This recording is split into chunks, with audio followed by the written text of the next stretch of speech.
एक मित्र ने लिखा है, मैंने कुछ महीनों पहले गायत्री मंत्र प्रारंभ किया था और प्रारंभ करने के 4-5 महीने में मुझे सुबह सुबह माथे में गड्ढा सा दिखता था जो 3-4 घंटे में अपने आप चला जाता था।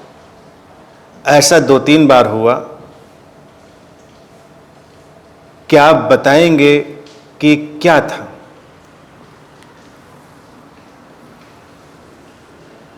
ये माथे में पड़ा हुआ गड्ढा था जो चला गया। इसको इतना जानने की जरूरत भी क्या है? ऐसी बातों में रुचि लेने की कोई भी अहमियत नहीं है।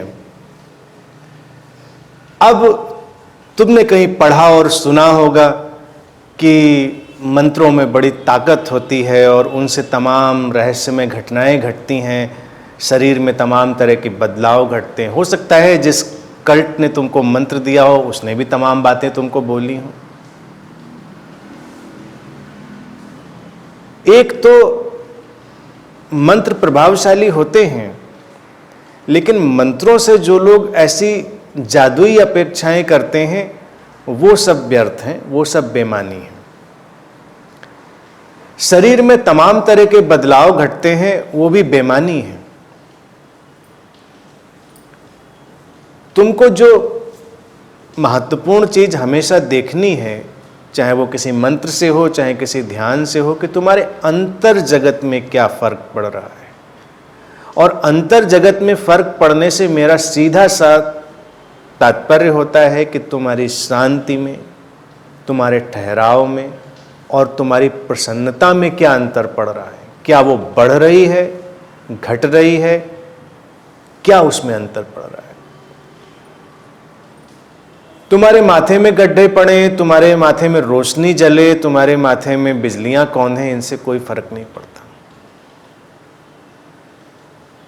तुम्हारे शरीर में तमाम तरह की रोशनियां प्रकट हो जाएं, उनसे भी कोई फर्क नहीं पड़ता। वास्तविक और कल्पना का बहुत अगल बगल रिश्ता है। तुम तमाम तरह के हैलुसिनेशन पैदा कर सकते हो और अध्यात्म कभी भी हैलुसिनेशन की दुनिया में प्रवेश करना नहीं है, वो उनसे बाहर हो जाना है। तुम्हें किसी विभ्रम की स्थिति में नहीं रहना है और किसी भी किस्म की ऐसी विशेषता को अपने ऊपर नहीं ओढ़ना है। मैं समझ सकता हूं माथे में गड्ढे की बात तुम्हारे मन में क्यों उठी होगी, क्योंकि कई जगह मैंने देखा है लोग कहते हैं कि जिनकी तीसरी आंख सक्रिय होती है उनके माथे में एक गड्ढा सा दिखता है। मेरे माथे में तो कोई गड्ढा नहीं दिखता। तमाम तुम बुद्धों की फोटो उठाकर देख लो, उनके माथे में कोई गड्ढा नहीं दिखता। हाँ, ये अलग बात है, कभी कोई चोट लगी हो तो कोई चीज हो सकती है। और फिर इन बातों का जो अभिप्राय है तुमको वो अपने अंदर पकड़ना होगा कि इनमें रुचि क्यों है। ये एक समझने की बात है। जब हम वास्तविक चीज को पकड़ना नहीं चाहते हैं तो अक्सर हम ऐसी ही बातों को पकड़ने में रुचि रखने लगते हैं। तमाम जो कल्टिस्ट एक्टिविटी चलती हैं उसमें ऐसी ही बातें समझाई जाती हैं लोगों को जिससे वो वास्तविक तक कभी पहुंचे ही ना, क्योंकि वो शांति की बात कभी उठाए नहीं, वो ठहराव की, स्थिरता की, हार्मनी की, समस्वरता की, प्रसन्नता की बात कभी उठाए ही नहीं। उनको इन्हीं बातों में उलझाए रखा जाए